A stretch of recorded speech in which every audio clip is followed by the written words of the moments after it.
One of the largest seizures of Bitcoin in history, 61,000 coins. They've been tracing her all around the country. She's been here, there and everywhere. The UK's biggest ever money laundering scam. Yeah, she won't be out for any time soon. Where are the coins? In what is believed to be the single largest cryptocurrency seizure in the world. The serial fraudster managed to convince 128,000 people, including thousands of pensioners, to hand over their life savings. Jimin Chan. Wanted by Chinese authorities, Xian took the money and fled to Europe. Exchange bitcoins in Tesco's car park or in pubs. In the address there was about £300,000 in cash and cheques.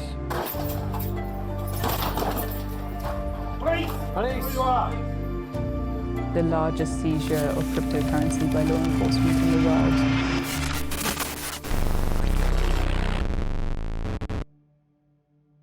So Operation Manna concerns the money laundering of a woman named Jimin Chan, assisted by a male called Seng Hock Ling and a woman by the name of Jan Wen. The case is notable because it is the UK's largest money laundering investigation, and the cryptocurrency assets seized, which are over 61,000 Bitcoin, constitute the largest seizure of cryptocurrency by law enforcement in the world.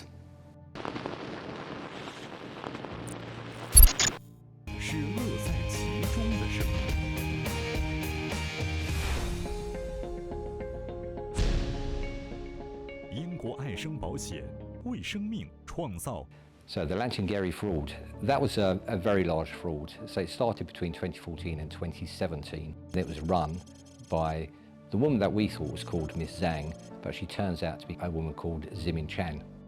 Miss Chan was an experienced fraudster, having been involved in 2 previous frauds in China. She had not been arrested or charged for those, but she was wanted.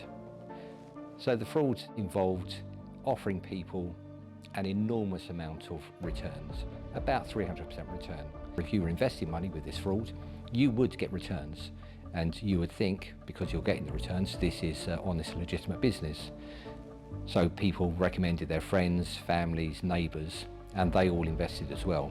Lots of the victims reinvested their profits. Whenever they had money available, they'd reinvest it. This means that a lot of victims would get mortgages against their properties because they were earning so much money. Of course, it was all a scam, and eventually it all collapsed, and all of that money that had been borrowed and invested all disappeared.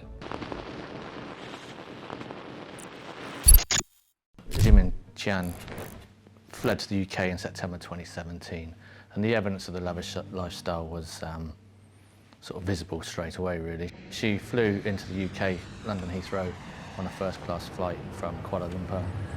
Didn't have any bags with her. One of the very first things she did was set up a Harrods account. She then spent about £90,000 on 3 months at Harrods, mainly on designer goods, clothing and shoes and things like that. Within a couple of weeks, she'd taken out the tenancy, in her false name, obviously, Yadi Zhang, at a mansion in Hampstead, which was just over £17,000 a month, which she then paid the rent on for the next 3 years.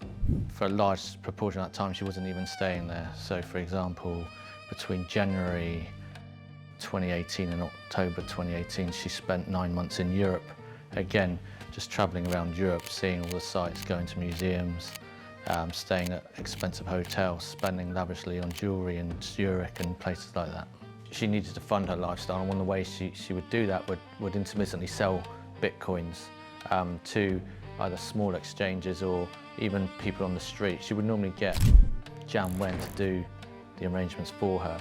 And for example, we can see that while they were in Vienna, Jan Wen went to an exchange in Vienna and exchanged Bitcoin multiple times, up to about 10 times, and either collected the cash in euros or had the money transferred into Jan Wen's Citibank account. But in reality, this was all Yang Jimin's money. And even in the UK, Jan Wen was, again, making arrangements with people she met on online forums and exchanged Bitcoins in Tesco's car park or in pubs, and received large amounts of cash to fund their ongoing lifestyle.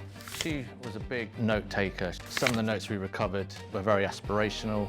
and very, very dependent on the price of Bitcoin in the future. But her grandest plans were to buy more jewellery, to buy expensive property.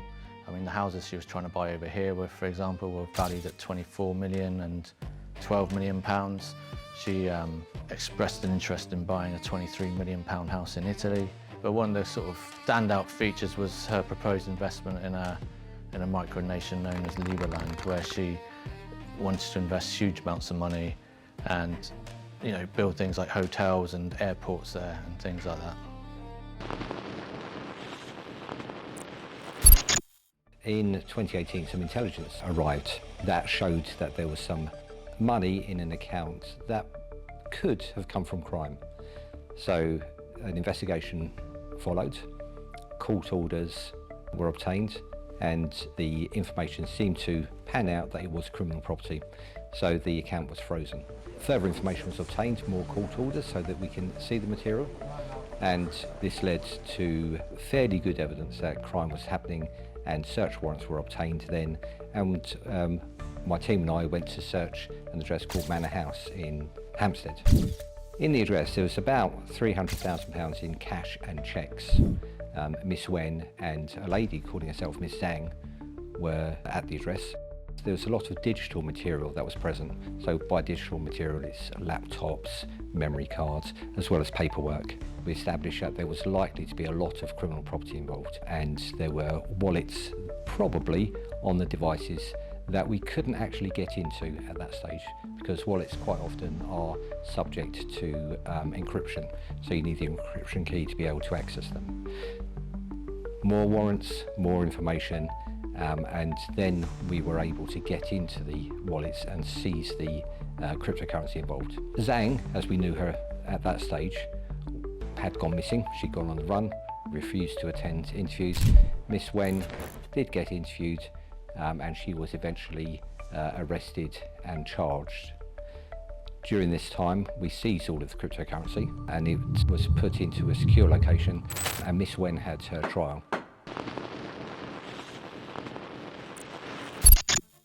During the trial of Jan Wen, DC Chris Woods identified a cryptocurrency movement originating from a cryptocurrency wallet that had been previously identified under Operation Manor, but had been inactive since 2019.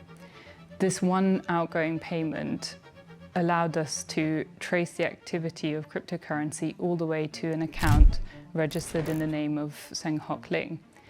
Having identified Seng Hock Ling in early March 2024, we decided to initiate a manhunt around him based on the operational theory that he certainly seemed to have access to some of the outstanding funds in this case, but also may be in contact with Jimin Chan herself, who by this point had been on the run since 2019. As part of the manhunt, the cryptocurrency investigation team spent 6 weeks trailing Ling, identifying his movements, his lifestyle, and attempting to corroborate whether he was in fact working for or in contact with Jimin Chan. This manhunt took us all the way up to the Highlands in Scotland and around various parts of the north of England, finally culminating in Jimin Chan being identified at an address in York and arrested on the 22nd of April. One of the key things we needed to prove was that the Bitcoin we seized had originated from the fraud in China. That was a very complex part of the investigation, and we needed to, we did use our own resources, like we have track and traces in our own office in the crypto team, but we had to get it verified by a crypto expert, and we had a professor from one of the top London universities who was able to do a huge tracing exercise and portray the evidence in a way that satisfied the court that we could show that the Bitcoin that Jian Zemin had originally bought between 2014 and 17 did make up the Bitcoin that we'd seized resultantly in 2018. Another tactic we used was we went through Jian Zemin's laptops. The Chinese had provided us with a list of bank accounts involved in the fraud. I think investors paid in money into, I believe it was 294 different bank accounts, and they received money from 48 bank accounts. We reviewed her devices And again, we found a number of those bank accounts on her laptop, which again supported the account that she was heavily involved in the fraud and that the money or the crypto we seized was criminal property.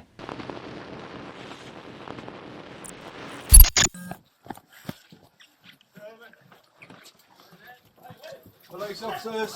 Please stay where you are! Please! Boot that one.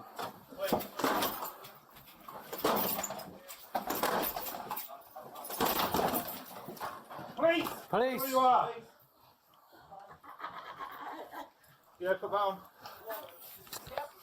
One in. Juno present.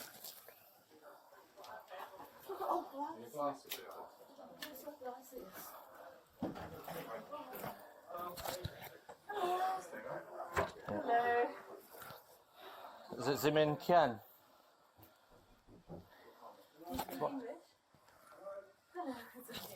Rule, please. Zimin? Do you speak English? I need Okay, well, take a deep breath. My name's Stacey Woods, DS Isabel Grotto from Met Police, okay? We believe you're Zimin Kian, okay? You're under arrest, you're going to be arrested for money laundering, Section 329 Proceeds of Crime Act.